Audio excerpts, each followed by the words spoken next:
প্রশাসন আসছে, তাত্ত্বিক ফ্রন্ট সবাই আসছে, বিভিন্ন চ্যানেল আসছে, সবাই মিডিয়া আসছে, প্রশাসন আসছে, প্রশাসনে এই বিষয়টারে তদন্ত করতেছে।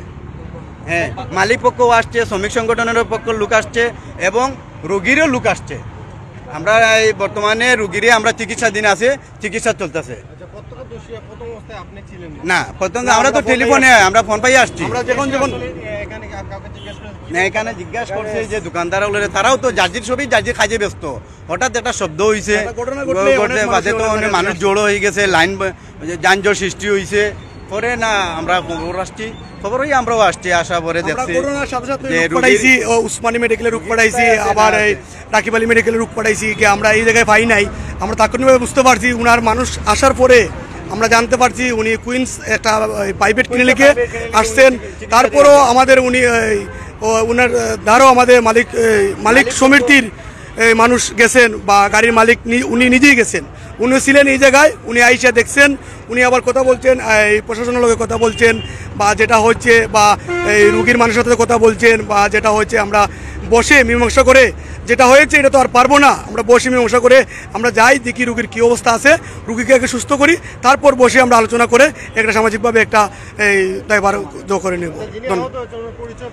না, উনি পেয়েছি, আমরা প্রাথমিকভাবে উনার পরিচয় পেয়েছি। উনি আম্বরকানার এক বাসিন্দার, উনার বাইরে আসতেন। উনিরা এসেও আমাদেরকে তথ্য দিয়েছেন উনি যে ওই কুইন্স যে প্রাথমিক ক্লিনিকে যে আসেন এটাই আমরা জানতে পারছি। এটা জি সিলেট সুনামগঞ্জ রোডের বাস। এই বাসটা আসছিল এই কন্টিনিউ এই পাম্পে থেকে গাড়ির সবগুলো গাড়ি আপনার ওই পাম্পে থেকে গ্যাস টানে। জানতে পারছি আমরা ওই জায়গায় এসে জানতে পারছি রুগী যে রুগী উনি আলহামদুলিল্লাহ জানতে পারছি এই ঘটনার যে অবস্থা হয়েছে। আমরা ভাবছিলাম যে আরো ভয়ঙ্কর কিছু হইবে, যেহেতু একটা মোটরসাইকেল তলে পড়ছে, ভাবছি ঘটনাটা ভয়ঙ্কর ভাবে। তবে জানতে পারছি প্রাথমিকভাবে এখানে যারা ছিলেন, ঘটনাস্থলে যারা ছিলেন বলছেন রুগী উনার ইচ্ছায় সিএনজিতে উঠে হেঁটে চলে গেছেন। দর্শক, আমরা এই মুহূর্তে যারা এখানে ছিলেন প্রত্যক্ষদর্শীরা তারা বলছেন এখানে আসলে কেউ বলতে পারছেন না কিভাবে আসলে দুর্ঘটনা হয়েছে। তো আমরা এখানে দেখতে পাচ্ছি যে মোটরসাইকেলের যে চাকার নিচে পেস্ট হয়ে আছে সেটি আসলে খুবই ভয়াবহ হতে পারতো। তো আমরা যতটুকু জেনেছি এখানে আসলে